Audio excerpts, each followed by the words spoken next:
Number 10. LOREN SCHAUERS. In September of 2019, LOREN SCHAUERS, aged 19, was part of a team handling a rehabilitation job on a highway bridge outside of Wilsall, Montana. He was driving a forklift on the bridge when cars started passing him illegally through the traffic lights. The single lane had become narrower, and as another vehicle drove past Schauers, he turned too close to the edge of the bridge. The street started crumbling beneath the forklift. The teenager tried to jump out, but his leg got caught in the seatbelt, leaving him to dangle from the machine as it tumbled 50 feet down a steep hill.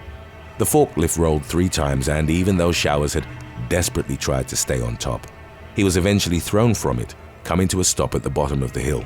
Then the forklift fell on top of him, crushing his body. The teenager was conscious throughout his entire ordeal and felt as the massive machine landed on his hips and right forearm. Parts of his body basically exploded under the weight, and he remembered seeing a separated piece of his arm muscle lying on the ground next to him. Miraculously, Schauers survived. The dirt on which he landed had recently been moved by the construction team, meaning that it was soft and helped absorb some of the impact. Had it been hard, the young man would have bled out before the air ambulance could get to him. Schauers was taken to a hospital and placed on life support. He'd lost his right arm below the elbow, and his pelvis had been completely shattered. Schauers eventually had to make the difficult but ultimately life-saving decision of having a hemicorporectomy surgery. Everything below his waist was amputated. Schauers didn't think he'd survive, as his health would take sporadic turns for the worst.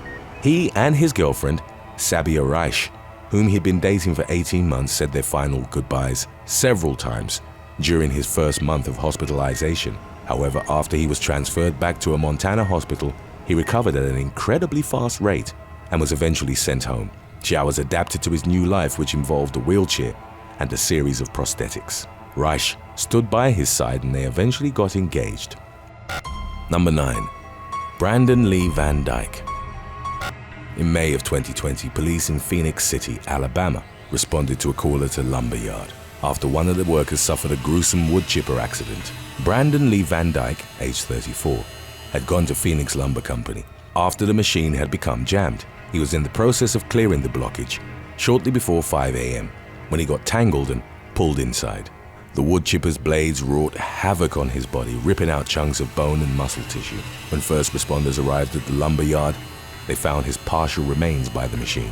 A representative from the county's coroner office pronounced VANDYKE dead at the scene. Number 8. PAIGE Taylor Council.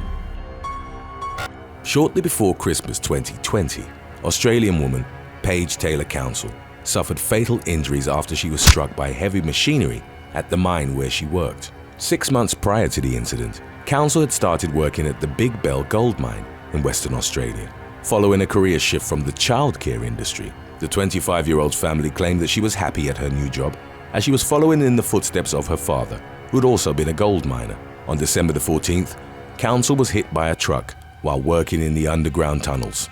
Emergency responders treated her at the scene before she was flown to a Perth hospital in critical condition. Councel passed away roughly 6 hours after the accident. The incident marked the 3rd death to be recorded by Western Australia's mining industry in 2020. In January, a man had suffered a fatal accident at the Roy Hill iron ore mine, while in January, another worker died when his machine fell over 80 feet down an open stope. Number 7. LUANA DORAZIO. In early May of 2021, a young woman was crushed at a textile factory in the province of Prato, Italy. 22-year-old LUANA DORAZIO was working on a warper, a machine that sorts out the threads, weaves, and sews. The full dynamics of the accident are, as of now, unclear, as the investigation is ongoing. It remains to be established if human negligence, malfunction, or a combination of both had occurred. Preliminary findings seem to suggest that a protective shutter intended to prevent accidents had been removed. DORAZIO, who'd been working at the textile factory for about a year, got caught in the machine and was sucked into the roller. By the time her colleagues tried to intervene, she'd already been torn apart by the warper. DORAZIO was pronounced dead at the scene. It's been reported that she was survived by a 5-year-old son. In the aftermath, street artist Jorit created a mural of DORAZIO in Rome to simultaneously honor her memory and raise awareness of companies that put profit above the safety of their workers. Number 6. Vali Jadoo. In 2021, shortly after 8 a.m., the police were called to a tyre repair business in North Adelaide, Australia, following a brutal workplace accident. 35-year-old Vali Jadoo, who'd recently become a father for the 6th time, had been fatally crushed by a tyre pressing machine. In the accident's aftermath, the Liberian community of which he was a part showed their support to Jadoo's widow and their children. According to the grieving woman, the passing of her husband had been the second workplace tragedy that the family had experienced over the course of 6 months. In November, a cousin was killed in a truck crash in the Adelaide Hills.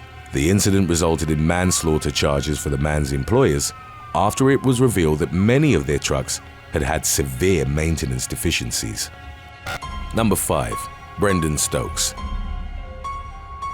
While out on a service call on June the 29th of 2018, a Canadian man was killed in the neighborhood of Dallas, Kamloops. 19-year-old Brendan Stokes was cleaning the wheel hub on a loader that was suspended by a hydraulic jack. It was reported that the vehicle abruptly slipped off the jack and fell on Stokes, inflicting deadly crushing injuries. British Columbia's workplace safety authorities found that the blame rested with Stokes' employer, Kamloops Tirecraft. They'd reportedly failed to service the loader in accordance to the manufacturer's instructions and to ensure the jack was used properly. The company also hadn't provided their workers with the adequate information, training, or safety guidelines. For all these violations, Kamloops Tirecraft was fined a little over $8,400. After the decision was revealed, a petition was launched demanding stricter accountability and harsher penalties as a result of Stokes' death. His mother referred to the fine as a smack in the face. Number 4. Ian Ebbs. In 2008, a maintenance worker at a publishing plant in Peterborough, England, was fatally crushed by the industrial press on which he'd been performing a routine check. 43-year-old Ian Ebbs was halfway through the night shift at St. Ives Webb. Ebbs, the father of 2 teenagers, accidentally fell into the press as he was performing maintenance work. Colleagues frantically rushed to his help and were ultimately successful in pulling him out of the machinery. By that time, however, he'd already sustained devastating internal injuries to which he succumbed only hours later in a local hospital. The plant was cleared by the health and safety executive to resume its activity, but the press in question was decommissioned pending an investigation. Number 3. Dean Reid. In May of 2015, Western Australian man Dean Reid broke nearly every bone in his hands and needed to have a toe replace one of his thumbs after a horrific workplace accident. He was operating a machine that flattened plastics through rollers. It was known that the safety feature on the rollers wasn't working properly, but nonetheless, Reid was required to use the machine. It's also worth mentioning that at the time he was a trainee line operator. His hands got sucked into the rollers and were brutally crushed. Looking back on the accident, Reid remembered, "I could feel every bone break, every finger getting crushed, and I couldn't get my hands out." He could hear the crunching sounds of his bones being mangled by the rollers. There wasn't much blood once he was finally freed, but he also couldn't move his hands at all. He had multiple surgeries in the aftermath, looking to partially restore them. Both his ring fingers were amputated, and in one operation, his big toe was transplanted to replace his right-hand thumb. The incident subsequently became the subject of a workplace health and safety investigation. Today's topic was requested by Mido the Don, Galaxy Magician, and Romella Kame. If you have any other topics you'd like to learn about, subscribe and let us know in the comments section below. Number 2. Edgardo Tuset Echevarria. In January of 2010, Edgardo Tuset Echevarria was working for Future Foam Carpet Cushion in Orlando, Florida. On the 13th, his supervisors asked him to remove the foam core from a peeler machine that was used to cut blocks of foam. 44-year-old Echevarria was not trained in operating that specific piece of equipment. By removing the core, the machine was activated, as Echevarria was within range. A surgically sharp blade cut through his pelvis, removing his genitalia.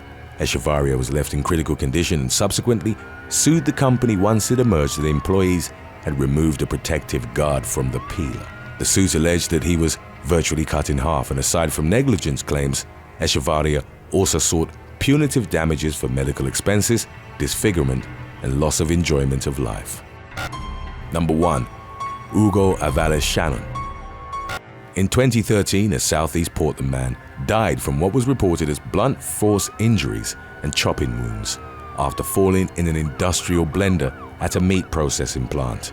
41-year-old Hugo Avalos Shannon was working for DCS Sanitation Management Inc., which had been contracted to routinely perform the cleaning of equipment at interstate meat distributors. The latter company had a relatively poor track record. In 2003, it had unwittingly distributed ground beef from a cow afflicted by bovine spongiform encephalopathy, commonly known as mad cow disease. In 2007, it was the target of a consumer alert when E. coli bacteria was traced back to its ground beef. Avalos Shannon's accident occurred in late April. Shortly before midnight, paramedics were called to the scene after he was found entangled in the blender. He was pronounced dead at the scene, and the following day, firefighters dismantled the blender so that they could remove his remains. An investigation later found that machinery in the meat grounding room hadn't been properly locked up, meaning that it was susceptible to unexpectedly start functioning. In light of these findings, the victim's family sued the company for $5 million. Thanks for watching. Would you rather work in a mine where you are underground round the clock or mount antennas atop cell phone towers? Let us know in the comments section below.